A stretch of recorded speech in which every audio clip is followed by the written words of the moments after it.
everyone, and welcome back to the Better Advertising with Better Media podcast. Today, I'm incredibly excited to have Serena Hopson on. Hello, Serena. Hi, how are you, Destiny?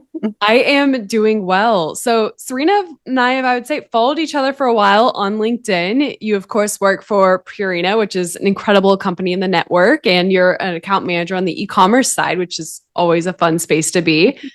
And I think you maybe started commenting on some of my posts and we started having a discussion. And I was like, wow, that's such a fun brand that I thought it'd be an incredible opportunity to have you on the podcast. So, Serena, I would love to just hear about your story and how you got started in the e-commerce space. Yeah, so one, thank you so much for having me. I mean, I feel like I'm on a celebrities podcast, honestly, like just following you and reading all of the awesome content that you have to post about the space is it's amazing. And I love like our e-commerce community of people that we've built on LinkedIn. It feels like we all know each other, even though we've never really met in person. So that's awesome. But yeah, so I have been in the e-commerce space for the last 9 or 10 years. So I had a good long career with Home Depot right out of college, and then decided to take a pivot after about 10 years with Home Depot and went to a CPG company called Spectrum Brands. And I started in forecasting of all places. I think that there's been so many points in my career that I'm like, I've never done this before, but we'll give it a try and see how it goes, right? So I started at Spectrum Brands in 2015, doing forecasting for Dollar General, and then quickly took on Amazon as a customer. And at the time, we had Amazon rolled into this bucket of all other customers, which is hysterical, right? Like, and really didn't have a whole lot of visibility into what they were doing individually as a customer. So we broke them out because I think that most people can relate to this when I say this, that they were really messing up like orders for, our company. They were being incredibly unpredictable. So when they still really are from an ordering perspective. Yeah. But yeah, so I started forecasting for Amazon and Dollar General were my two customers. And I learned just so much about the space, trying to predict their ordering habits, honestly. Like, really understood and tried to learn what was driving demand, and what was causing them to order in such a spiky way. Yeah. And coming at it from that point of view really helped me like understand them as a customer and understand everything that was going out on the PDPs and how promotional activity was impacting demand. So I fell in love with it, honestly, and I started to see it as kind of the one area of sales that I felt like I could do within e-commerce, because it's a very different relationship with customers like Amazon or Chewy or other pure play customers than it is with traditional brick and mortar retailers.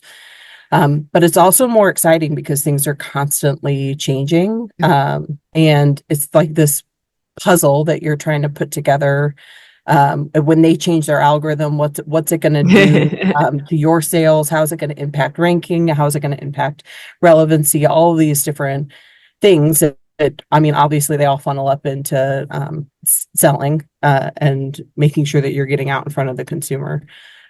So I fell in love with it and just kind of took it from there, right? Like, moved into a project manager role within Spectrum Brands.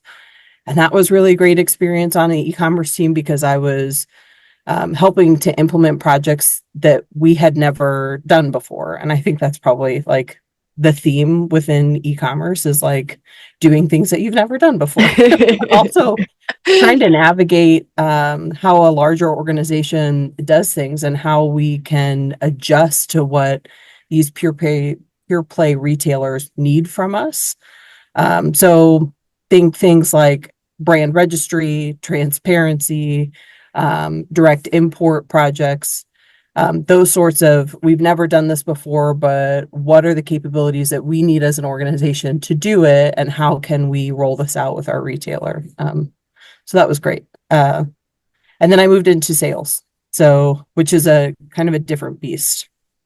Um, yeah. So I moved into an e-commerce, like omni-channel sales role, Yeah. like PetSmart, Petco, Home Depot, and Lowe's.com pieces, which again is completely different than pure play, right? Because you're talking about such a small portion of the overall business, but now such an integral part of just the consumer journey. Yeah. Um, and making sure that everybody internally knows that, yeah, this is a really small portion, maybe a couple percentage points of your total overall business. But if you don't have your content right and Yeah. people are searching for it, that's really going to start to impact your in-store sales, and really evangelizing what that omni-channel relationship looks like with the retailer. So yeah, that's how I entered like the sales realm. But Yeah. then with all of this, like operational experience. I think that just being data minded and open to like how we do things has really helped me in the space. You've had such a, I would say, well-rounded career progression where, Mm-hmm. some people get stuck in certain areas and kind of struggle.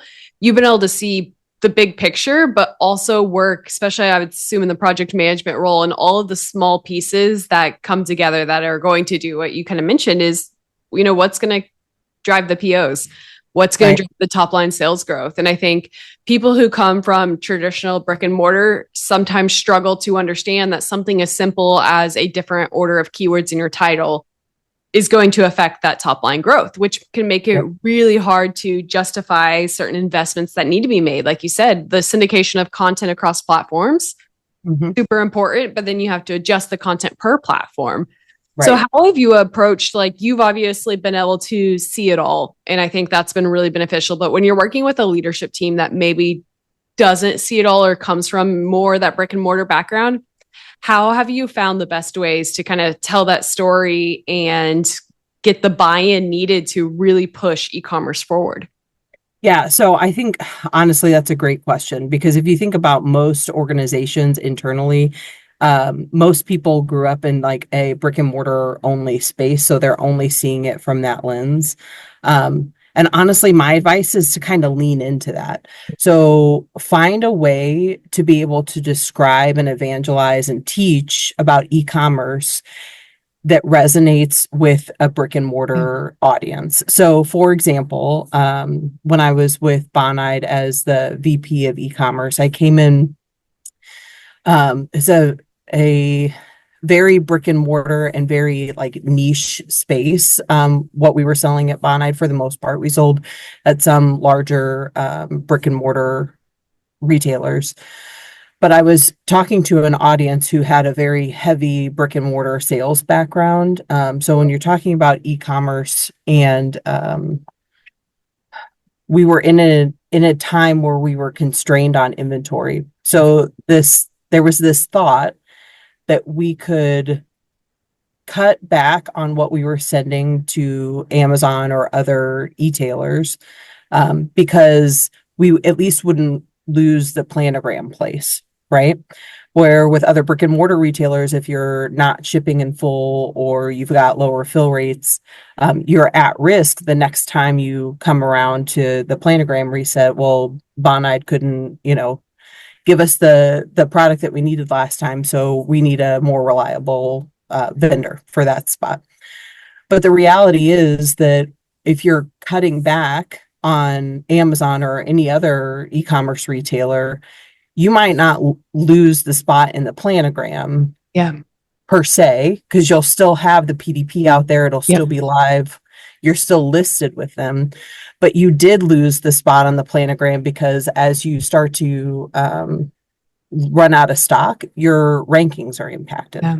And so I approached it as that first page of search results, Yep. that's your planogram. And once you've fallen off that first page of results onto the second page, you've basically lost your listing. Yep. Because it's going to impact sales so much that you might as well have lost your listing. So by putting it into those terms, then like my CEO understood, okay, I understand that now, and we have to kind of rethink how we're approaching Yep. who we fill and who we're prioritizing. 100%. I think that's such a fantastic call out. This is something that I've presented on as well, as just when you walk down the store at Walmart, it's super easy to conceptualize, how much of the shelf is available for any one category.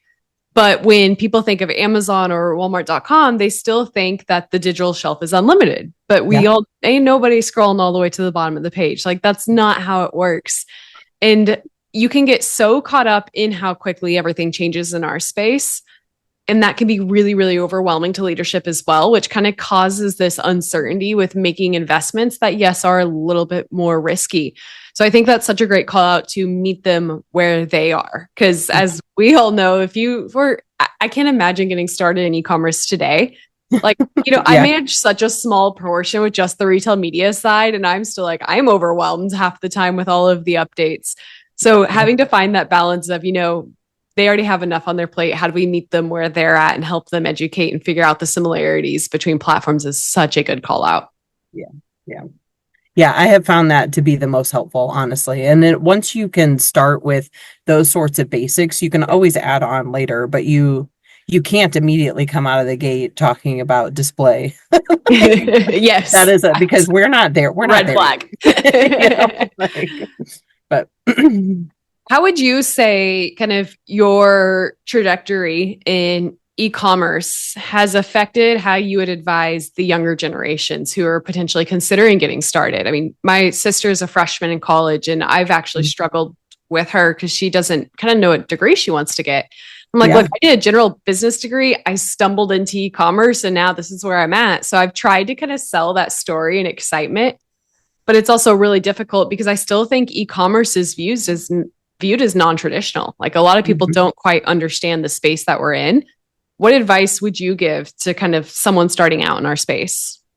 Yeah. So my advice is honestly to be open, right? Like, I think that especially when you're young, and this isn't just like self-inflicted, right? I think this is a societal thing too, that we're like, pick a degree, find your path, like, and you must immediately know when you get out of college that you want to be a doctor or you want to be a lawyer or a teacher, whatever the path is, right? But I think that their life and careers are just so much more than that. Even now, 20 years into my own career, I'm still like, I don't know what I want to be when I grow up. Yes. So I think having an opened mindset to like, I'm going to try this. Yeah. And there are going to be bits and pieces of this job or this position that I really love and parts that I'm just not a fan of. And then try to find things that you like to do more that challenge you. There's always going to be parts of a position or job that are not ideal or they're not fun. Let's just be honest. But try to find stuff that you like to do or that's challenging. But also focus on developing some really general skills, right? Like in business analytics, for example. Knowing how to look at data, knowing the questions to ask of your data, is super important, because I think that no matter what role you're in, especially now, most organizations are moving to data mindedness and using data to make decisions. So making sure that you're good at that and developing those skills, no matter what the data is, right? If it's in the media space, obviously it's super data heavy, but being able to translate that into just general business as well.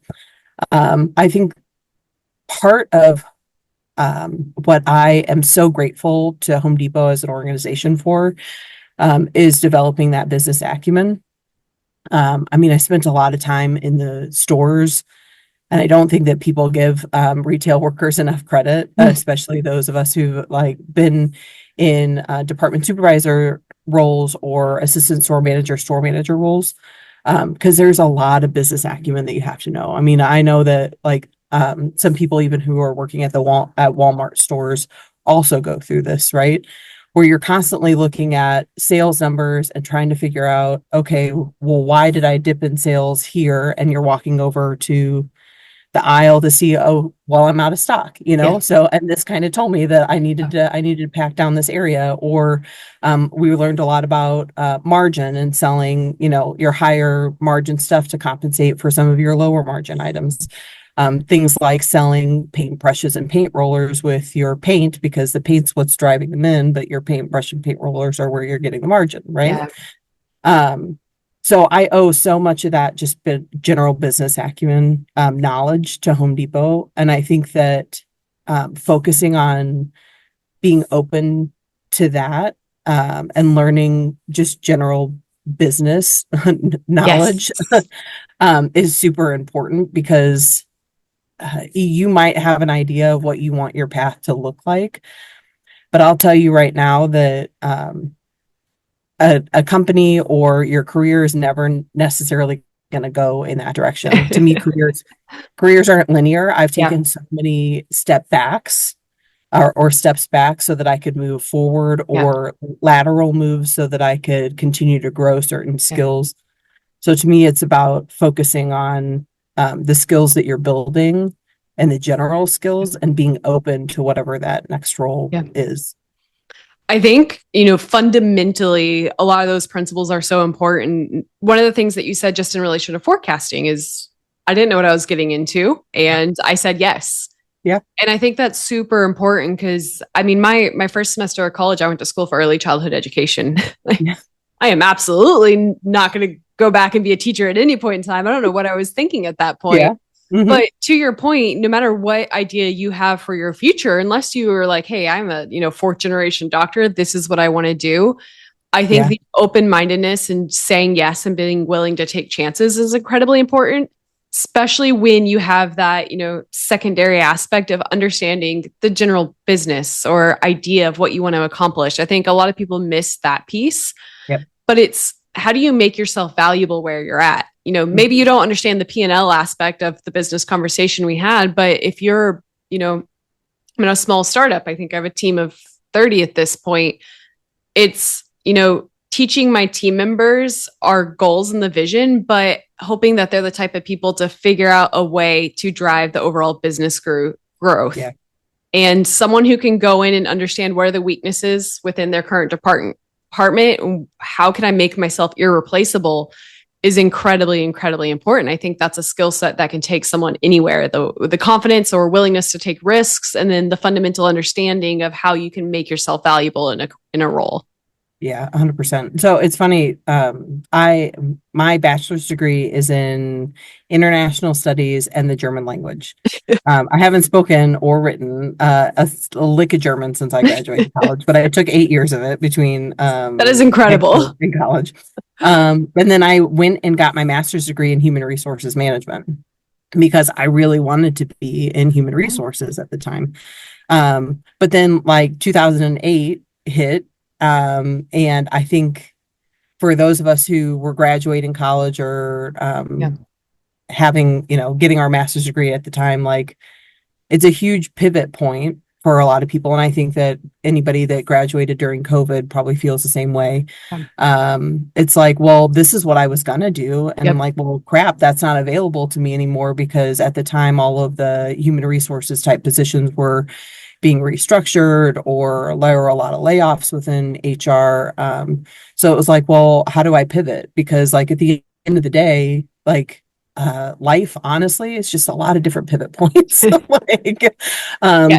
making sure that you're open to whatever your career can kind of throw at you. But then being like resilient enough to, like what you're saying is, learn and learning how to make yourself valuable in any of the positions that you take. So it's really like that general skill learning, honestly. But 100%. I got a piece of feedback early on in the entrepreneurial journey, and it was, instead of making a list of everything you want to accomplish, which can be unlimited, it was sit down and make a list of everything you don't want out of life.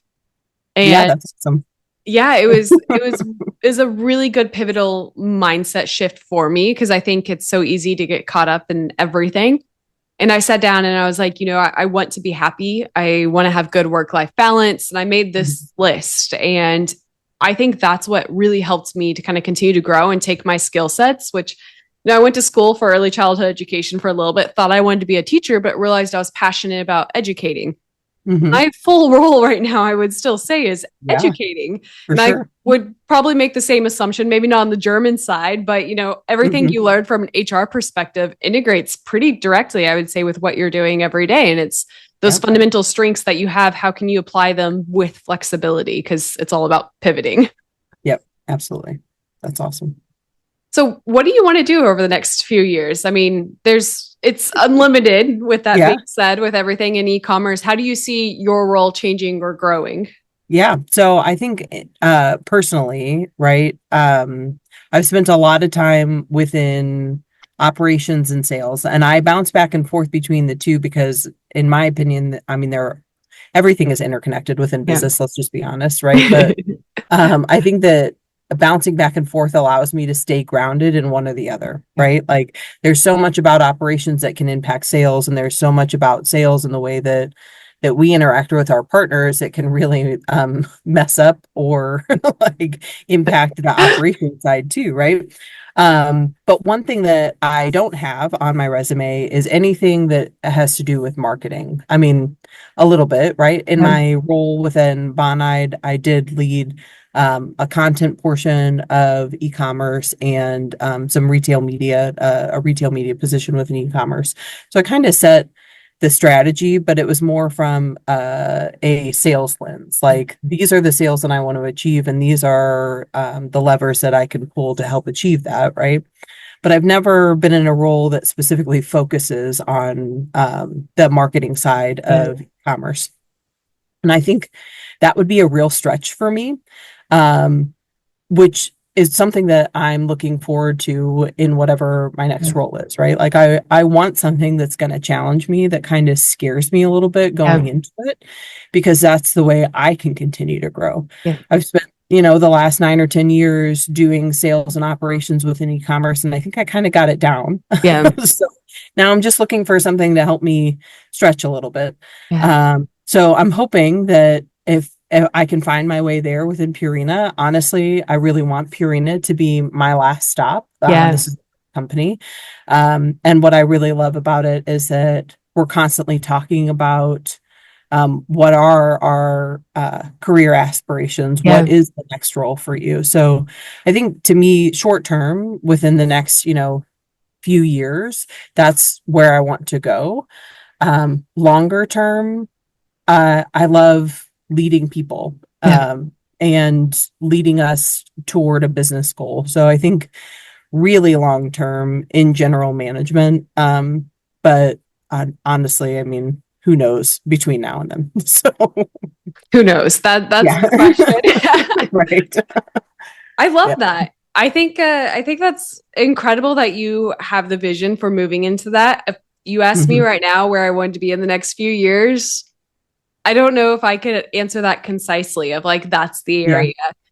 Especially I love what we're doing right now in retail media. So I guess it's, continue to doing what I'm doing times 2 or 3. I'm really curious how things like AI is going to impact the future and what it looks like both on the team building side, like every single aspect of business. I don't know how much you've played around with it, but I think it'll be really transformational. And that kind of overwhelms me to like, actually, I don't know where it's going to be in the next 2 to 3 years. I'm so over indexed to the power of AI right now. I'm like, who knows what to expect? Yeah. Yeah. I mean, I think that is definitely an interesting space. I think that I'm hopeful that what it allows us to do is allows us to take some of that like menial tasking off of our plates. For example, if you're writing a job description that you want to have posted, it's a newer position. If you can put a couple prompts into Chat GPT and have it like knock that out for you, and all you have to do is make some edits, like that's a huge win, right? And that's just on the basic level of what AI can do for us. But what it does is allow us the more freedom of that time that we would have spent drafting that from scratch to work on other things, strategy, more high level things that maybe AI can't tackle. So I'm excited about what it does do.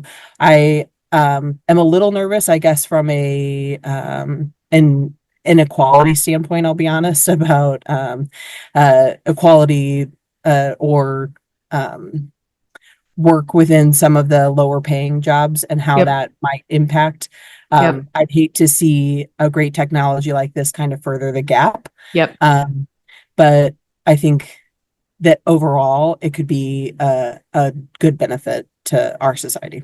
Yeah. I think something that I found to be really valuable, and this even relates to our earlier conversation, is access to education. Mm-hmm. I think it's an incredible opportunity.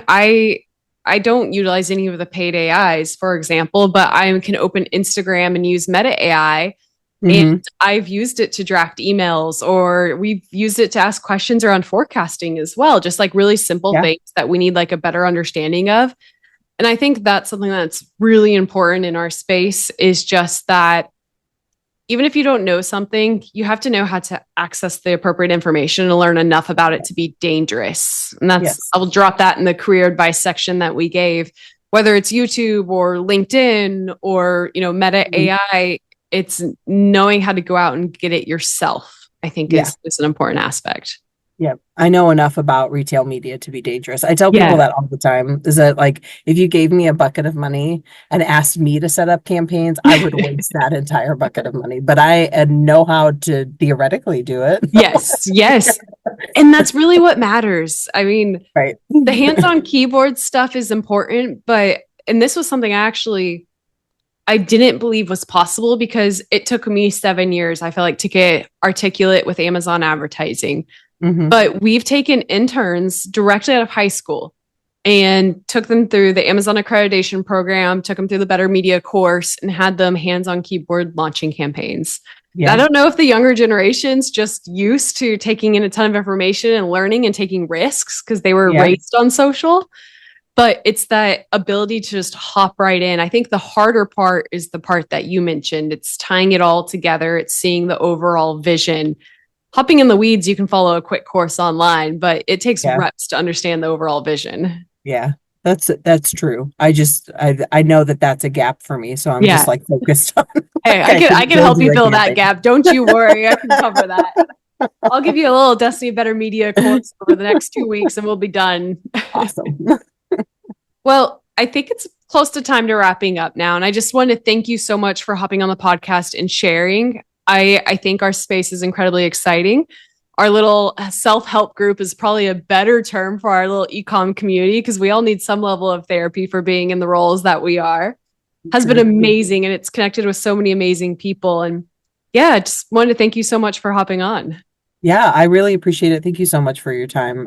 I feel very honored to be on this podcast, honestly. Of course. I'm sure everyone on LinkedIn's going to love it that we're finally together. So, all right. Thank you all for listening, as always. And if you have any questions for us, feel free to drop it in the LinkedIn comments and we'll try to get back to you. Thank you all.